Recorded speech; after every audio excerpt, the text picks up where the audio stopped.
All right, how's it going in quarantine? I'm here on day 12 of quarantine. I'm going insane. I mean, there's no other way to put it. So I'm starting to film videos in my home office, which I've just never done before. Like, what do I think? I'm turning into some kind of YouTuber or something?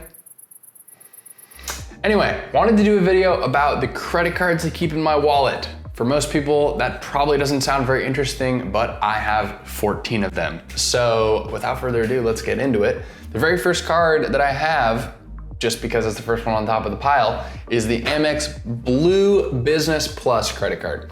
So this card's great because it gives you 2 points per dollar on everything up to $50,000 in a year. So if you spend $50,000 on non-bonus category stuff, you earn 100,000 points. That's pretty amazing for a card without an annual fee.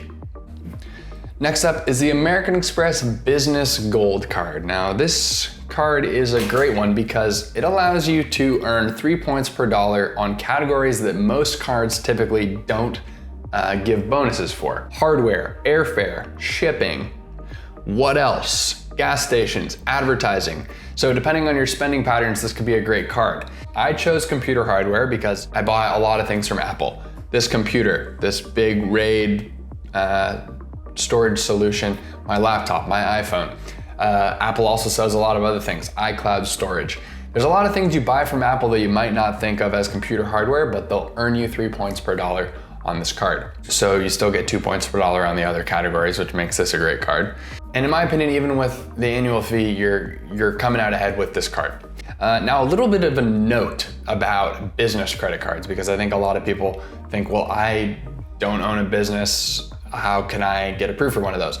If you've ever sold something on eBay, or if you flip stuff on Craigslist, whatever it may be, if you have a side hustle of any sort, that is a business enough to be approved for a business credit card. Moving on. Chase Ink Business Cash. This is another no annual fee card, and it's an amazing one because it gives you 5 points per dollar at office supply stores and on utilities. So the cool thing about office supply stores is they sell gift cards. And so you can go to an office supply store, you can buy gift cards for Uber, for Amazon, for eBay, for Home Depot, things you would normally spend money on anyway, and you can get 5 points per dollar on those gift card purchases. That effectively means you can get 5 points per dollar on almost everything you spend. This card also gives you bonuses on gas, but I have other cards that do that, so I don't use it that way. Gonna go for a couple different cards here all at once. We got 1, 2, 3, 4 cards. These are all Marriott cards. Basically, the underlying reason why I have 4 of these cards is each one of them gives you a free night at a category 5 or lower property.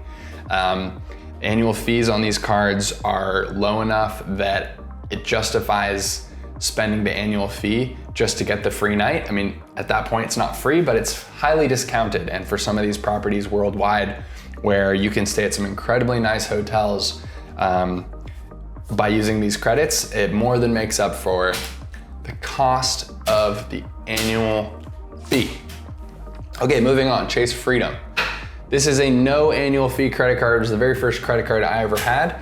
Cool thing about Chase Freedom is it gives you 5 points per dollar on rotating categories throughout the year. So every financial quarter, they change the rotating categories, be it restaurants, be it department stores, Amazon, movie theaters, public transportation, whatever it may be.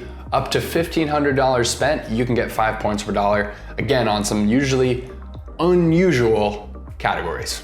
Okay, moving on, Chase Freedom Unlimited. This is an interesting card because it also has no annual fee. It allows you to get 1.5 points per dollar on everything, no matter what. So if I spend more than $50,000 in a year on non-bonus category spending on my Amex Blue Business Plus, I would transfer all my spending to the Freedom Unlimited. I do use it for things here and there. Some places still don't take American Express, etc. But I don't use it as much as I used to. The reason I have that card is I downgraded an old credit card to this card in order to keep that credit line open, which is good for your credit score. Now, with the Chase Freedom Unlimited and the Chase Freedom, the nice thing about it is those points can be combined with Chase Sapphire branded cards, and then you can transfer those points to travel partners. So that's how that works. The American Express Everyday Credit Card. It's another nice no annual fee card. It gives you 2 points per dollar in groceries, and that's just about all I spend on that card. It gives you 1.5 points per dollar on all spending if you put 30 transactions in a month on that card, but because of the way I have my card structured, I don't really do that anymore, so I don't get to take advantage of that. Okay, moving on, the Alaska Mileage Plan Visa Signature Card. This is another card that I keep similarly to the Marriott cards. They have this great benefit called Companion Pass. So for $122, you can bring someone else on any ticket you fly with Alaska, anywhere, no blackout dates, and that to me completely justifies the annual fee. So that's why I have that card. You might have noticed I don't have many credit cards with hotels or airlines, and that's because I find it much more beneficial to keep your cards with banks and then transfer your points to airlines that allow you to book the travel later. If you have, for let's say, just an Alaska card, well, you're automatically limited to only flying Alaska or their partners. If I have an American Express card or a Chase card, each of these banks partner with several airlines, which they then partner out with multiple other airlines. So it really extends the reach of your points that way. Okay, let's get into the Mac Daddy credit cards here. The American Express Platinum Card. And this is my favorite overall credit card. It has a very high annual fee of $550, but right off the bat, they give you $200 a year on Uber credits, they give you $200 a year on airline credits, and they give you $100 a year to shop at Saks Fifth Avenue. I don't do that normally. $100 doesn't really get you that much at Saks Fifth Avenue, but if you're looking for a new pair of silk boxers or whatever, you know, that might cover it. So I find after those credits, the net fee of $150 is more than made up for by the additional perks. Now the additional perks, they give you a Priority Pass lounge membership. They give you access to American Express's own Global Lounge collection, as well as American Express's own lounges, the Centurion Clubs. And when you travel as much as I do, saving $15 to $20 on an airport meal every time you go in an airport certainly adds up to $150 very quickly. So that alone makes that card extraordinarily beneficial.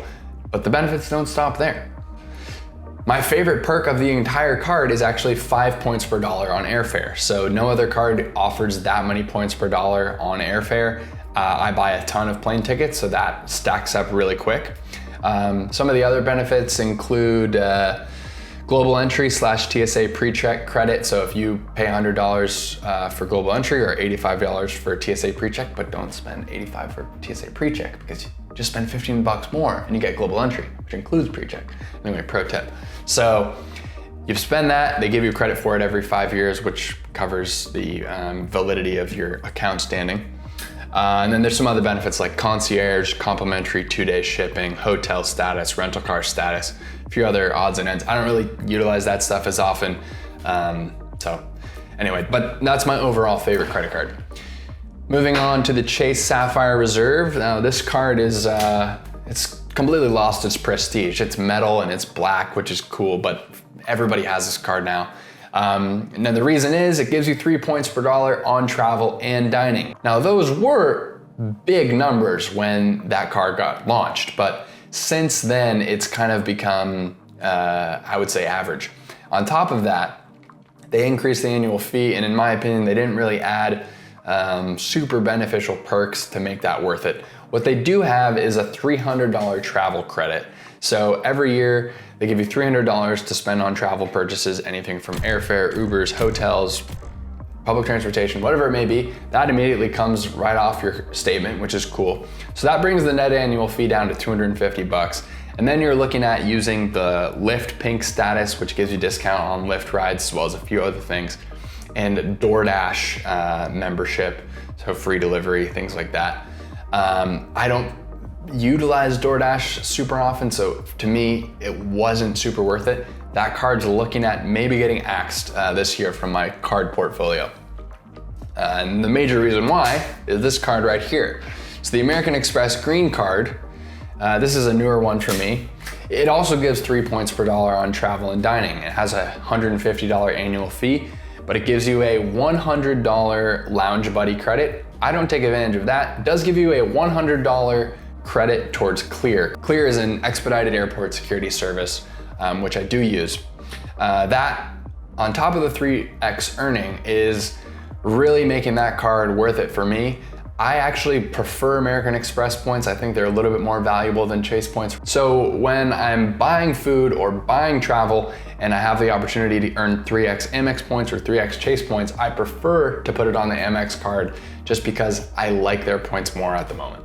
So that's 14 cards. You know, I would start with a couple cards, see how you like it, see how you feel managing a few cards, and then learn the process of getting the most value out of these points, because I can tell you that having stepped into a number of villas, a number of business class, first class suites, having paid virtually nothing to be there, the feeling is pretty special and you never miss the points. So that's my recommendation. Appreciate you guys watching. If you have any questions, drop them below or hit me on Instagram with a DM, and just, you know, obliterate that like button if you liked the video and learned something. And subscribe if you'd like to hear more stuff like this. See you guys later. Peace.